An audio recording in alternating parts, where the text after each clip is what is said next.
नमः सिद्धेभ्यः ॐ नमः सिद्धेभ्यः ॐ नमः सिद्धेभ्यः। निर्मल जल सा मन है जिनका, चंदन से है दिव्य वचन। अक्षत सम अक्षत है श्रद्धा, सुमनों सा सुंदर है तन।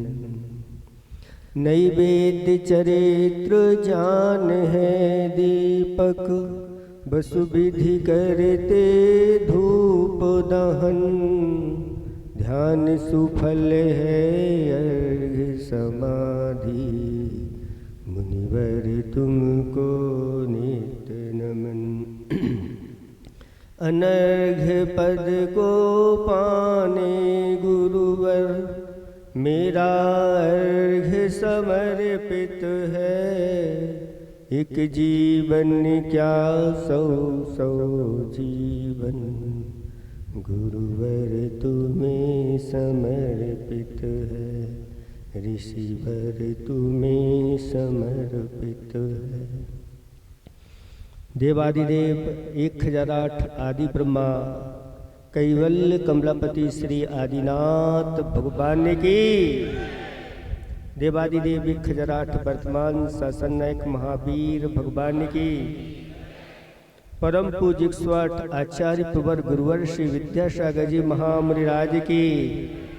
3 कम 9 करोड़ मुनिराजों की। परम पूज्य मुनि श्री 108 विमल सागर जी महाराज की जय। समस्त मुनि संघ की जय। धर्म स्नेही अब आत्माओं,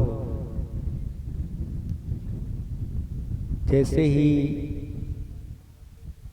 इस क्षेत्र पर कदम रखे और एक अंदर से अलग ही अनुभूति,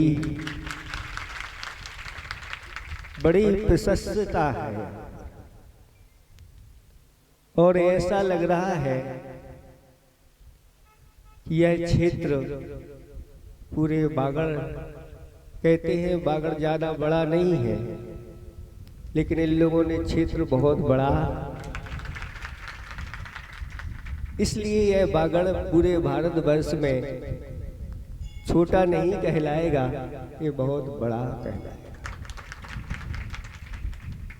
गुरुदेव के आशीर्वाद से मुनि श्री निर्यापक महाश्रमण मुनि पुंगव सुधा सागर जी के जहाँ चरण पड़ जाते हैं, वहाँ तीर्थ बन जाते हैं। और आप लोग निरंतर इस कार्य में लगे हुए हैं। जगह जगह के लोग भावना भा रहे हैं। चातुर्मास हमारा सबके यहाँ हो। कुछ लोग तो यही समझ रहे हैं कि अब घाटोल महाराज जा रहे हैं तो चातुर्मास वहीं करेंगे। अभी घाटोल वालों से पूछ लो, अभी हमने चातुर्मास का आशीर्वाद उनको, अभी सिर्फ हमने विधान का आशीर्वाद दिया है। तो जब वहां जाएंगे, निरीक्षण करेंगे और अगर अनुकूलता रही तो इनका पुण्य होगा तो मिल जाएगा, नहीं तो जिसका पुण्य होगा अब किसका होगा? अपनी अपने पुण्य को आप गाढ़ा कर, जो पुण्य गाढ़ा करेगा उसको चातुर्मास अवश्य मिलेगा। जिसका पुण्य पतला होता है वो रह जाता है। आचार्य भगवंत के पास बार बार लोग जाते हैं। कोई पंचकल्याणक के लिए निवेदन करता है, कोई चातुर्मास आदि के लिए निवेदन करता है। आचार्य जी कहते हैं अपने पुण्य को गाढ़ा करो। पुण्य गाढ़ा कैसे होता है? तो आचार्य भगवंत कहते हैं कि दान, पूजा, शील और उपवास इनके माध्यम से हमारा पुण्य गाढ़ा होता चला जाता है। और जिसका पुण्य गाढ़ा हो जाता है उसको मांगने की आवश्यकता नहीं, उसको सब मिलता चला जाता है। इस भूमि की एक विशेषता लोगों ने बताई है कि महाराज यहाँ बहुत सारे प्लाट हम लोगों ने अपने लिए खरीद लिए थे, लेकिन ऐसा हमारा पुण्य जागृत हुआ कि इस क्षेत्र के लिए हमारे प्लाट दान दिए गए। वास्तव में ये दान सामान्य दान नहीं है। जिसने क्षेत्र के लिए अपनी भूमि दे दी है उसने बहुत बड़ा पूरे भारतवर्ष को ही उस भूमि से जोड़ दिया है। नीतिकारों ने कहा है कि अगर हमारा धन है ये अगर हम ब्याज पे दे देते हैं तो कितना गुना फल मिलता है। 5-10 साल के लिए अगर आपने जमा कर दिया, फिक्स कर दिया बैंक आदि में, तो कितना मिलता है? दूना मिलता है। और यही धन अगर व्यापार में लगा दे और आपका पुण्य हो तो आप चौगुना कर सकते हैं। और वही धन अच्छा किसान हो और भूमि में उसको बो दिया जाए तो कितना गुना कर सकता है। उस समय जब वो नीति श्लोक लिखा गया था 100 गुना करता है। आज वर्तमान में 20-25 गुना। जैसे जैसे आपकी भावनाएं घटती चली जा रही है, पुण्य कम होता चला जा रहा है, भूमि भी वैसा ही अपना प्रभाव दिखाती चली जा रही है। तो भूमि में अगर कोई किसान बो देता है तो कितना मिलता है? 100 गुना मिलता है। और अगर अपने धन रूपी उत्तम बीज को आपने ऐसे सप्त क्षेत्रों में जो दान के 7 क्षेत्र हैं इनमें अगर बो दिया तो कितना मिलता है? कहते हैं अनंत गुणा फल उसको प्राप्त होता है। ऐसे जो दान के 7 क्षेत्र हैं, ऐसे दान के 7 क्षेत्रों में दिया गया अपना जो धन है उसको आचार्य भगवान कहते हैं वह संसार के सर्वश्रेष्ठ सुखों को प्राप्त होकर के अंत में जाकर के उसके पंच कल्याणक हो जाते हैं। किसके पंच कल्याणक? उसी भव्य आत्मा के। आप यहाँ पंच कल्याणक करोगे, वह पुण्य आपका आगे जाकर के आपके स्वयं के पंच कल्याणक करा देता है और जाकर के मोक्ष में पहुंचा देता है। ऐसी महिमा दान की है। इसलिए आचार्य भगवान कहते हैं इस धन का सदुपयोग कर लेना चाहिए। नहीं तो जोड़ जोड़ करके तो बहुत सारे लोग रख जाते हैं, यहीं पर छोड़ जाते हैं। साथ में जाने वाला अगर कोई है, कोई साथ में लेके जाता है? नहीं जाता। जाते हैं साथ में। अगर आप चाहो तो अपना पूरा का पूरा धन साथ में लेकर के जा सकते हैं। शास्त्रों में लिखा हुआ है कि कंजूस महादानी होता है।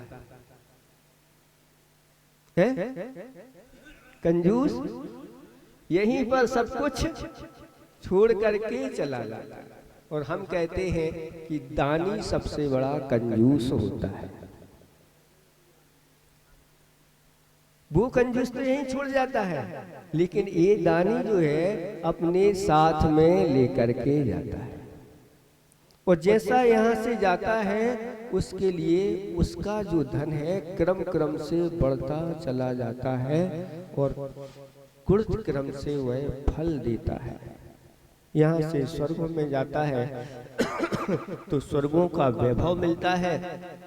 वहाँ से नीचे आता है तो यहाँ पर मनुष्यों में भी चक्रवर्ती जैसे महापदों को प्राप्त करता है, फिर गणधर आदि तीर्थंकर आदि प्राप्त, ऐसे पदों को प्राप्त करके अंत में जाकर के मोक्ष की प्राप्ति करा देता है। इसलिए इस क्षेत्र में आप जितना लगा सको लगा दो। इंतजार नहीं करो कि जब महाराज आएंगे चातुर्मास करेंगे तभी हम अपने धन को बाहर निकालेंगे। आप लोग तो महाराज के आने के पहले ही आप क्षेत्र तैयार कर दो और आओ महाराज यहाँ हमारा पंच कल्याणक करो। ऐसी भक्ति होना चाहिए, ऐसी आप अंदर से भावना रखो। अभी बता रहा था यहाँ का ब्रह्मचारी भाई कि ये लोग जो बागड़ वाले लोग हैं, अपना थोड़ा सा पल्लू भी अगर झड़ा देते हैं तो कितने करोड़ों वर्ष जाते हैं। ऐसे यहाँ के लोग हैं, फिर क्यों देर कर रहे हो?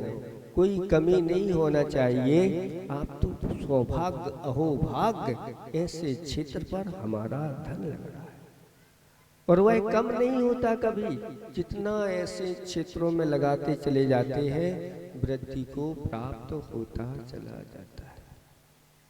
नहीं तो सबका सब यही है, अपने अपने मकान सभी लोग बनाते हैं, दुकान सब बनाते हैं, सब उसकी तैयारी करते हैं। शास्त्रों में एक बहुत अच्छी कथा आती है, आप लोगों को सुना दे तो आप लोगों को कुछ समझ में और आ जाएगा कि एक सेठ ने एक विशाल मंजिल का महल बनवाया। 7 मंजिल का मकान था और वह बीचों बीच नगर के चौराहे पर बनवाया। उस नगर के चौराहे पर बाहर से बहुत अच्छे अच्छे सुंदर चित्रकारों को बुलवाया और उसमें चित्रकारी करवाई गई। एक दिन सुबह सुबह सेठ जी उन चित्रकारों को कुछ निर्देशन दे रहे थे। इतने में देखा कि उस नगर में एक मुनिराज का आगमन हो गया और महाराज उसी चौराहे से निकले तो महाराज की दृष्टि भी ऊपर उठ गई और ऊपर वो सेठ जी थे, उनकी भी दृष्टि नीचे पहुंच गई और महाराज को ऊपर से ही नमस्कार कर लिया। और जैसे ही महाराज की दृष्टि गई, कुछ पल देख करके महाराज ने मुस्कुरा दिया। सेठ जी कहते हैं कि महाराज ने मुस्कुराया क्यों? हमारी इनसे कोई पहचान नहीं है और महाराज मुस्कुराए हैं, कुछ ना कुछ तो रहस्य है। और महाराज आगे बढ़ जाते हैं और आगे जाकर के एक स्थान पर मंदिर में, वहां पर जो बसतिका थी, रुक जाते हैं और जैसे ही आहार चर्या का समय होता है मुद्रा बना करके बाहर निकलते हैं और देखते हैं कि जो सेठ जी थे वह सेठ जी अपने द्वार के बाजू में खड़े हुए हैं, एक पुत्र को हाथ में लिए हुए हैं और खिला रहे हैं।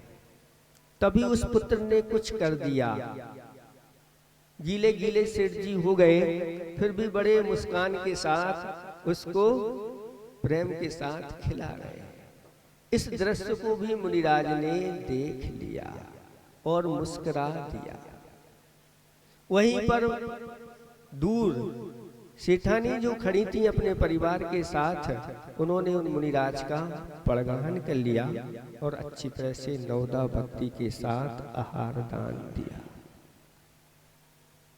और आहार करके पुनः महाराज अपनी बसतिका में चले गए। वहाँ जाकर के उन्होंने सामायिक की और सामायिक के बाद फिर उनके मन में आया कि इस शहर में बड़े बड़े उत्तुंग जिनालय हैं, उन सब जिनालयों में जो चिन्हबिंब विराजमान है उनके दर्शन के लिए चला जाए। और दर्शन के लिए जब निकले तो उस समय दोपहर का समय था। सेठ जी दुकान खोल करके अपने दुकान पर बैठे हुए थे। इतने में एक कसाई बकरे को लेकर के आया और जैसे ही उस बकरे ने सेठ जी को देखा और झटका दे करके वह बकरा दुकान में पहुंच गया, सेठ जी के इर्द गिर्द घूमने लगा। सेठ जी ने उसको भगाने का प्रयास किया लेकिन वह भाग नहीं रहा है। तब वह कसाई कहता है कि सेठ जी यही रहना चाहता है, आप इसको ले लो, मुझे उसकी राशि दे दो। सेठ जी कहते हैं कैसे नहीं भागता है, कैसे नहीं जाता, और डंडा उठाया, उसको मार दिया। वह मैं करके बाहर निकल गया। पीछे से महाराज आ रहे थे। इस दृश्य को देख करके फिर उन्होंने मुस्कुरा दिया। अब सेठ जी ने जब देखा कि एक बार हो गया, 2 बार हो गया, 3 बार हो गया, अब तो कुछ न कुछ रहस्य है, क्यों ना महाराज के पास जाकर के अब पूछ ही लिया जाए। और महाराज के पीछे पीछे हो गए। महाराज एक जिनालय में जाकर के उन्होंने वंदना की और वहीं पर बैठ गए। और बैठ करके लोगों ने उनसे निवेदन किया, महाराज धर्म का उपदेश दीजिए। महाराज ने सबको धर्म का उपदेश दिया। महाराज ने कहा यह धर्म जो है संसारी प्राणी के लिए संसार के दुखों से उठा करके श्रेष्ठ स्वर्ग और मोक्ष आदि सुखों को प्राप्त करा देता है। ऐसा यह धर्म होता है। धर्म के बिना जीवन कुछ भी नहीं होता, शून्य है। जैसे नए नीति के बिना नेता कुछ भी नहीं होता, विनय के बिना शिष्य कुछ भी नहीं होता, विषम भाव के बिना साधु कुछ भी नहीं होता, जीव के बिना यह शरीर कुछ भी नहीं होता, वित्त के बिना ग्रस्त भी कुछ भी नहीं होता। उसी प्रकार से धर्म के बिना यह आत्मा का कोई मूल्य नहीं होता। बहुत सारे शून्य आप रख दो, उनका क्या महत्व है, अंक नहीं है। शून्य बहुत सारे रखे हुए हैं, कितने भी रख दो, अनंत शून्य भी रख दो तो भी उन शून्यों का कोई महत्व नहीं। लेकिन अगर उसके आगे एक अंक एक भी रख दिया तो कीमत बढ़ती चली जाती है। ऐसे ही धर्म के बिना हमारी आत्मा शून्य जैसी रहती है, चारों गतियों के दुखों को उठाती रहती है। जैसे ही धर्म अपने जीवन में आता है और जय जयकार होने लग जाती है। धर्म का उपदेश जैसे ही पूरा हुआ, सेठ जी को क्या वो थोड़ी सुनना था प्रवचन, उनको तो अपनी जिज्ञासा का समाधान करना था। और खिसक करके महाराज से पूछा, महाराज कुछ पूछना चाहते हैं? तो महाराज कहते हैं हाँ हाँ पूछो, क्या पूछना चाहते हो? महाराज आप जब सुबह सुबह आए थे और मैं अपने उस महल के ऊपर खड़ा हुआ था, तब आपने मुझे देख करके क्यों मुस्कुराया? तो महाराज कहते हैं सुनना चाहते हो? मैंने इसलिए मुस्कुराया कि मैंने जान लिया कि ये जो तुम्हारा मकान है, महल जैसा लग रहा है, यह तुम्हारे सामने पूरा नहीं हो पाएगा। आज से 7वें दिन तुम्हारी मृत्यु हो जाएगी। बस इतना कहा नहीं कि पैरों के नीचे से जमीन खिसक गई। महाराज कहते हैं यह संसारी प्राणी निरंतर धन की वृद्धि करता चला जाता है, लेकिन धन की वृद्धि के साथ साथ आयु का क्षय होता चला जाता, उसकी ओर नहीं देखता। इतने से इतना हो गया, इतना हो गया।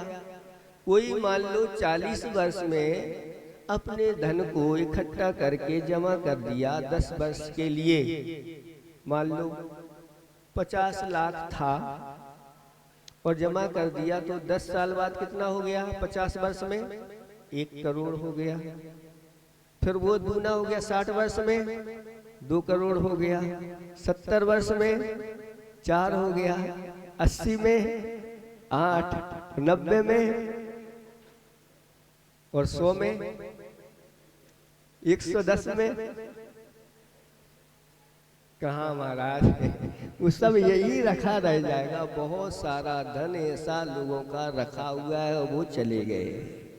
कौन से बैंक में, कौन से बैंक में रखा है ये नाम भी पता नहीं है, कौन का कहाँ पर है और सब रख जाते। ये स्थिति होती चली जाती है। इसलिए आचार्य भगवंतों ने कहा है कि ऐसे लोगों के लिए अपने जीवन की अपेक्षा धन से ज्यादा प्रेम होता है।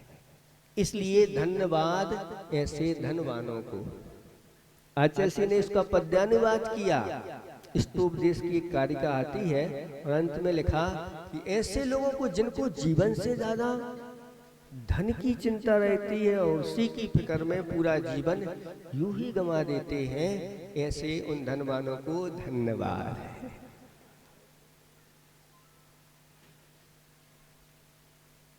अब एक बात सुन ली, महाराज ने कह दिया कि 5वें दिन तुम्हारे सिर में सूल उत्पन्न होगा और वह सूल 2 दिन तक चलेगा और 7वें दिन तुम्हारी मृत्यु हो जाएगी। ठीक है महाराज, जब दोबारा आप आए थे आहार के लिए, उस समय आप क्यों मुस्कुराए थे? तो महाराज कहते हैं, जिस पुत्र को तुम खिला रहे थे जानते हो वह कौन है? नहीं, हमने ये तुम्हारा पुत्र है। पुत्र नहीं, यही तुम्हारा पड़ोसी है जिसके साथ तुम्हारी कभी भी बनती नहीं थी, पक्का दुश्मन। कहते हैं ना, वो तो हमारे लिए फूटी आंख भी नहीं अच्छा लगता। फूटी आंख से भी देखना नहीं पसंद करते थे। यही पड़ोसी मर करके और बदला लेने के लिए आपके यहाँ उत्पन्न हुआ है और यह आपके बाद आपकी पूरी संपदा को विष्णु में समाप्त कर देगा। लेकिन तुम बड़े प्यार से उसको खिला रहे हो, उस समय तो उसको देखना भी नहीं चाहिए। यही संसार की स्थिति है। आज ये सारे रिश्ते नाते चलते हैं और अगर आप कहीं पड़ोसी के यहाँ उत्पन्न हो जाओ तो लोग पानी के लिए भी पूछने वाले नहीं है। इसलिए आचार्य भगवान कहते हैं, सावधान हो जाओ, अपनी सुरक्षा कर लो और अपने आप को संयमित कर लो।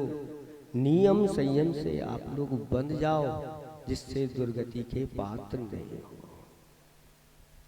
अगर कोई हमारा साथ देता है तो वह धर्म हमारा साथ देता है। चाहे आप पर्वत पर हो, चाहे जंगलों में हो, चाहे समुद्र में हो, अगर आपका पुण्य है तो आपको निरंतर वह साथ देता चला जाता है और ऐसे पुण्यात्मा पुरुष के शत्रु भी मित्र बन जाते हैं। और जिनका पाप कर्म का उदय होता है उनके मित्र भी, घर के भाई बंधु भी शत्रु बन जाते हैं। ये स्थिति है। अब महाराज ये और बता दो, जब दुकान पर मैं बैठा हुआ था वह बकरा आया, तब आप क्यों मुस्कुराए थे? तो महाराज कहते हैं, जानते हो वह बकरा कौन था? नहीं महाराज। महाराज कहते हैं, ये बकरा तुम्हारा पिताजी का जीव था। तुम्हारे पिताजी ने जीवन पर्यंत यही विषय भोगों में अपना जीवन निकाल दिया। दुकान पर बैठे रहे, मायाचारी करते रहे, माया तैरको नश्य। मायाचारी का ये फल मिला कि वह जाकर के बकरा बन गए। किसी ने कहा है, आप जो लेखा करें आप ही जोखा करें। आप जो लेखा करें आप ही जोखा करें। टंच कसती है कसौटी, जो करें चोखा करें। क्योंकि व्यक्ति जो भी मन वचन काया की प्रवृत्ति करता है उसका फल आगे जाकर के भोगना पड़ता है। आप ही लेखा करने वाले हैं और आप ही उसका जोखा है ना हिसाब किताब चुकाने का काम आप जो लेखा करें आप ही जोखा करें। टंच कसती है कसौटी जो करें जोखा करें। किस तरह से एक पल में फूटते हैं फूकने, फूकने जानते हैं गुब्बारा, किस तरह से एक पल में फूटते हैं फूकने। जिंदगी को जानना हो बुलबुले देखा करें। जिंदगी कैसी है? बुलबुलों के समान है। कब ये बुलबुला फूट जाए कोई भरोसा। आप अपने ही कदम से पा सकेंगे मंजिलें, आप अपने कदम से ही पा सकेंगे मंजिलें। रास्तों के अनुभवों से फलसफा सीखा करें। टंच कसती है कसौटी जो करे चूका करे। श्वास हर एक अनमोल है, दिल साज की आवाज है। प्रभु भजन को मिली है, व्यर्थ मत चीखा करें। टंच कसती है कसौटी जो करे चूका करे। कितने हम व्यर्थ बोलते रहते हैं, चालू हो जाते हैं तो रुकने का क्या बोल रहे हैं, उसका क्या अर्थ है, ये सब अपना पुण्य खर्च करते चले जाते हैं। इसलिए आचार्य भगवंतों ने हम लोगों को कहा हित मित और प्रिय बोलो, व्यर्थ में नहीं बोलो, क्योंकि ये वचन बहुत दुर्लभ है। ये शब्द जो है, इन शब्दों को मिलकर के, इन अक्षरों को मिलकर के जिनवाणी तैयार होती है। इसलिए इन शब्दों को इधर उधर की बातों में नहीं, अगर बोलना है तो ऐसा बोलो जिसके माध्यम से लोगों का हित होता जाए। ज्यादा बोलने की आवश्यकता नहीं, मित सीमित बोलो और प्रिय बोलो। ऐसी ये भाषा समिति होती है जिसको मुनिराज निरंतर जीवन पर्यंत के लिए यम के रूप में स्वीकार कर लेते हैं। इसलिए बहुत कम लोग तो मंदिरों में आकर के भी चालू हो जाते हैं, महाराजों के साथ आकर के भी इधर उधर की बातें चालू हो जाती हैं। ऐसे स्थानों पर बहुत सावधानी रखना चाहिए, क्योंकि मंदिर पुण्य के लिए भी कारण हो सकते हैं और पाप के लिए भी कारण हो सकते हैं। मंदिर पाप के लिए, तो मंदिर में आप धर्म की बात नहीं करोगे और इधर उधर विषय कसायों की बात करोगे तो वहां मंदिर में पाप बंद होने लग जाता। और कहते हैं कि अन्य क्षेत्रे कृतम पापम धर्म क्षेत्रे विनश्यति, धर्म क्षेत्रे कृतम पापम वज्र लेपो भविष्यति, वज्र की लेप। तो यहाँ आकर के बहुत सावधानी रखना है। क्षेत्रों पर जाओ तो सब त्याग करके जाओ, तो पुण्य का बंद करके आओगे और वहां पर विषय भोगों के लिए जा रहे हो, आनंद की अनुभूति लेने जा रहे हो। किसकी आनंद की? धर्म की। विषय भोगों की अगर अनुभूति करने जा रहे हो तो वहां पर कई गुना आप बंद करके जाओगे, वह कहां पर छूटेगा। इसलिए पहले जाते थे शिखर जी आदि तो सब कुछ घर का त्याग करके निकलते थे कि जब तक वापस नहीं आते तब तक वह क्षेत्र की वंदना के लिए जा रहे हैं तो ब्रह्मचर्य आदि धारण करके जाते थे। जब तक हमारी यात्रा पूर्ण नहीं होती तब तक हम शुद्ध भोजन आदि करेंगे, इस प्रकार के संकल्प लेकर के जाते थे। तब उसकी महिमा अलग होती थी। आज तो सीधे गए, कब गए और कब आ जाते हैं पता नहीं चलता। उस समय जब जाते थे तो पूरा का पूरा गांव विदाई करने के लिए, जैसे महाराज लोगों की आप लोग विदाई करते हैं, आगवानी भी आप लोग बड़ी भव्यता से करते हैं, वो विदाई भी बड़ी भव्यता के साथ करते हैं। ऐसा नहीं कि विदाई नहीं करेंगे तो महाराज फिर लौट के आने वाले। कुछ लोग कहते हैं महाराज विदाई क्यों करें, हम तो आगवानी अच्छी भव्यता के साथ करेंगे। नहीं, गुरुओं को आगमन जब होता है तो बड़ी भव्यता के साथ, और उससे भी ज्यादा जब महाराज को विदा करते हैं तो उससे भी ज्यादा आनंद अनुभूति भव्यता के साथ करना चाहिए। क्यों ऐसा महाराज? क्योंकि अहोभाग्य मुनिराजों ने हमारे ऊपर कृपा की है और हमारे नगर में पधारे हैं और हम लोगों के लिए ऐसा स्वर्ण अवसर लेकर के गए। ज्यादा दिन की आवश्यकता नहीं, एक दिन भी पर्याप्त होता है कल्याण करने के लिए। अभी अभी खुलने वाला है रहस्य। और जैसे कहा, क्या चल रहा था, श्वास हर अनमोल है, दिलसाज की आवाज है, प्रभु भजन को मिली है, व्यर्थ मत चीखा करें। एक दिन की बात हो तो माफ भी कर दे प्रभु, एक दिन की बात हो तो माफ भी कर दे गुरु। ये कहाँ की बदसलूकी, रात दिन धोखा करे। टंच कसती है कसौटी, जो करे चोखा करे। अपने जीवन में जो करना है चोखा करो। आप चाहते हैं कि हमारे लिए महाराज मिले तो कैसे मिले? चोखे मिले। सब चाहते हैं कि नहीं? कौन नहीं चाहता? ऐसे ही अपने बारे में भी सोचो कि मुझे जब गुरु चोखे चाहिए तो मैं भक्त भी उनका चोखा बनूं, शिष्य भी मैं उनका चोखा बनूं। ऐसी जब भावना होती है और भक्त और ऐसे गुरु मिल जाते हैं तो फिर अतिशय होते चले जाते हैं, सारे कार्य सिद्ध होते चले जाते हैं। शास्त्रों में वर्णन आया है कि पात्र और दाता, इन दोनों में जब विशेषता होती है तब जाकर के बड़े बड़े आश्चर्य होते हैं, पंच आश्चर्य जैसे हो जाते हैं। तब ऐसा दाता मिल जाए और फिर ऐसे पात्र मिल जाए। दाता का अर्थ ही नहीं कि विशाल सब कुछ हो, ऐसा भी नहीं। शास्त्रों में वर्णन आता है कि सिर्फ वह है जिसके पास भोजन पानी की एक ही टाइम की व्यवस्था है और कुछ भी नहीं है, ऐसा वह दाता अपने भोजन को 4 भागों में बांट देता है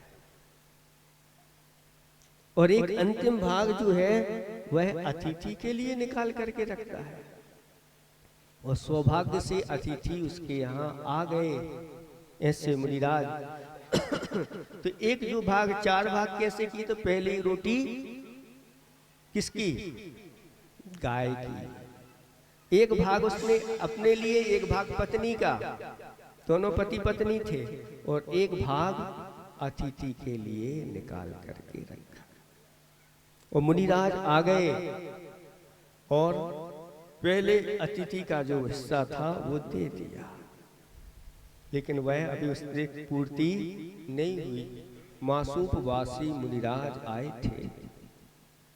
तब वह विचार करता है कि महाराज कितने माहे के इनके उपवास में कोई भरोसा नहीं, आज अपन भूखे भी रह जाएंगे, कल अपनी व्यवस्था हो जाएगी। अपने हिस्से का भी दे दिया। फिर पत्नी की ओर देखने लगा तो पत्नी ने कहा आपकी कृपा से, तो पत्नी के हिस्सा को भी दे दिया। और महाराज के निरंतर आहार हो गए। निरंतर आहार होते ही पंच आश्चर्य हो गए, रत्नों की वृष्टि हो गई, पुष्प वृष्टि हो गई और जय जयकार आदि हो गए। ये कहलाता अहोदान। अहोदान मतलब सर्वस्व दान कर दिया। जो अपने लिए था उसके अलावा और कुछ नहीं था, दूसरी टाइम की कोई व्यवस्था नहीं। एक बार ही दोनों पति पत्नी भोजन करने वाले थे और पूरा का पूरा दे दिया। इतने में जब इस प्रकार की व्यवस्था बनी, देवों ने भी आश्चर्य किया। ऐसी महिमा दान आदि की बताई गई है। तो महाराज कहते हैं वह तुम्हारे पिताजी थे।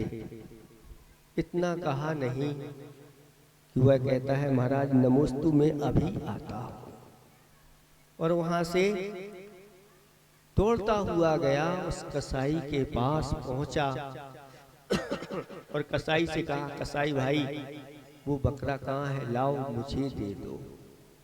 कसाई कहता है उस समय हम कह रहे थे ले लो ले लो, अब बहुत देर हो गई है, इसको मैंने समाप्त कर दिया। इतना कहा नहीं कि वह मूर्छित होकर के गिर गया। समझ रहे हैं आप लोग, ये है स्थिति। पिताजी आए थे बकरा बन करके, कोई नहीं पूछता, लेकिन पता चल जाए कि ये पिताजी है, हमारे पूर्वज हैं, तो आरती उतारना चालू कर दोगे बकरे की भी। ये स्थिति है। घर में कई बार सर्प आ जाते हैं तो क्या करते हैं आप लोग? आपको नींद नहीं आएगी अगर रात में कहीं घुस गया तो। और कोई पूर्वज आए हो, आप लोगों को देखने आए हो, बच्चे पोते नाती आदि आदि सब अच्छे सुखपूर्वक तो है कि नहीं? वो तो अच्छी भावना के साथ आए हैं, और आपकी भावना क्या होती है? यही है संसार की विचित्रता। इसलिए इसको अच्छी तरह से समझो, निरंतर अपने आप को सुरक्षित रहते हुए और आप धर्म की ओर बढ़ते चले जाओ।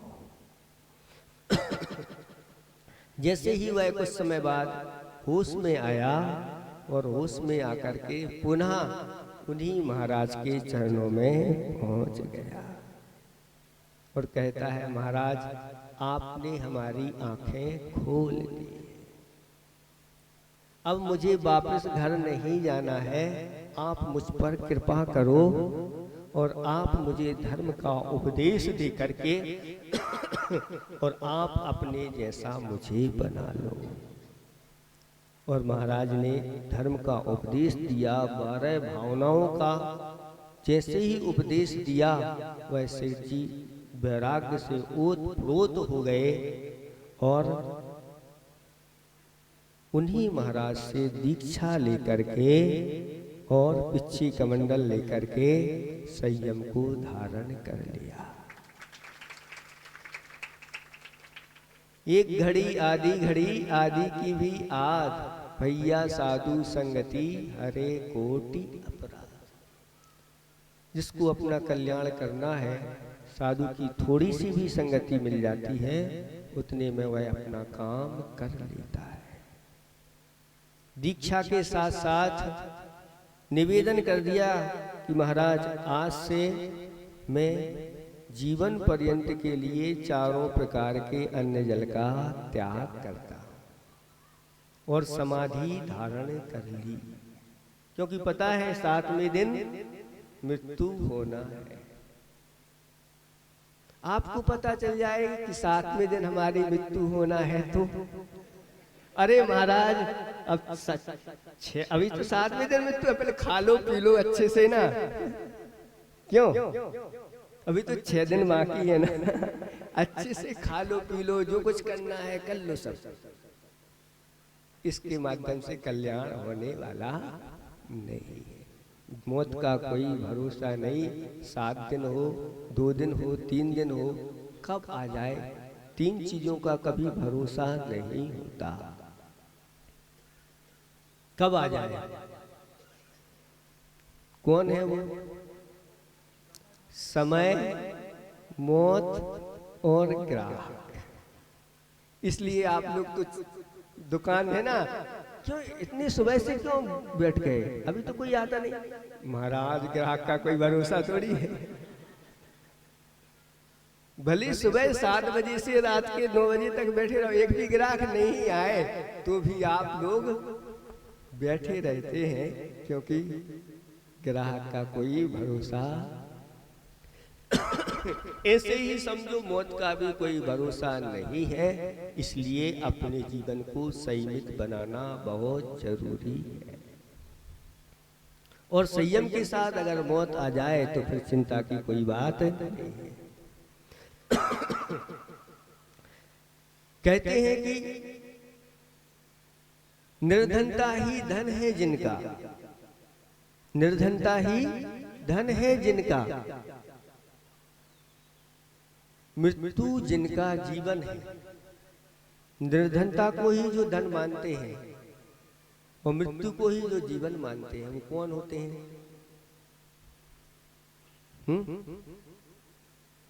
साधु जो है निर्धनता ही उनका धन है और मृत्यु ही उनका जीवन है। निर्धनता ही धन है जिनका, मृत्यु जिनका जीवन है। क्या कर सकता कर्म शत्रु भी, क्या कर सकता कर्म शत्रु भी, ज्ञान चक्षु संजीवन है। जिनके पास ज्ञान सम्यक ज्ञान रूपी ऐसे चक्षु है जो संजीवनी का काम करने वाले हैं, ऐसे लोगों के लिए, ऐसे लोगों को मृत्यु से कोई भय नहीं रहता। मृत्यु भी उनके चरणों में आके घुटने टेक देती है। इसलिए अपने नियम संयम में बंद करके चलो और अपने जीवन को सुरक्षित रखो। और मुनिराज ने समाधि धारण कर ली और 5वें दिन उनके सिर में बड़ी तीव्र वेदना उत्पन्न हुई और वेदना वह इतनी बढ़ती गई, लेकिन उस वेदना को वह समता के साथ सहन करते गए। छिज्जदुबा बिज्जदुबा निज्जदुबा हब जादू विपल्यम, यह शरीर हमारा छिद जाए बिद जाए, कोई भी कुछ भी कर दे, लेकिन यह शरीर मेरा नहीं है, मेरा परिग्रह नहीं है। ऐसी भावना करते हुए और अंत समय में भगवान का नाम लेते हुए ब्रह्मोकार मंत्र का स्मरण करते हुए और ऊपर जाकर के स्वर्ग में महारिद्धिधारी देव बन गए। ये कब कैसे हो गया? कहां तो क्या बन रहा था, क्या तैयार हो रहा था, ये सब यहीं पर पड़ा रह जाएगा। इसलिए जिन लोगों ने ऐसे अच्छे अच्छे कार्य कर लिए हैं, अपनी भूमि को ऐसे क्षेत्र पर दे दिया है, बस वही सार्थक है, सही है। और तो और ये तो दान कर दिया है, लेकिन आचार्य भगवान कहते हैं परिग्रह का परिमाण जरूर अपने जीवन में कर लेना चाहिए।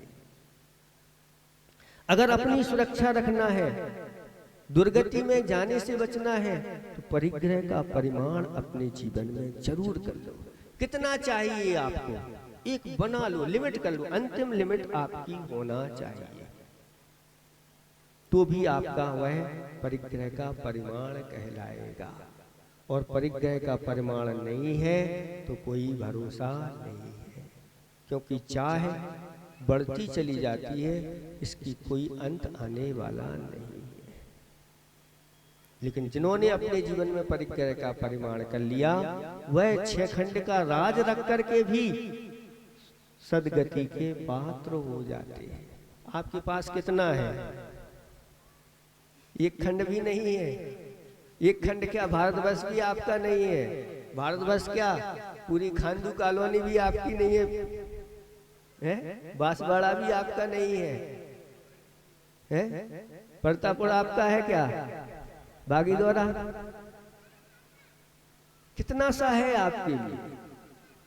तो भी इतना सा होते हुए शास्त्रों में लिखा है कि एक सेठ के पास 1 मटकी में घी था, बस उतना ही था, लेकिन उस मटकी के घी के माध्यम से उसने मुंगेरी लाल के हसीन सपने देखने प्रारंभ कर दिए। और उन सपनों को देखते देखते वह उस मटकी के माध्यम से बढ़ता हुआ क्रम क्रम से क्या बन गया?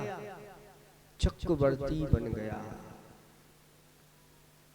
पता है आप लोग कैसे बन जाएगा?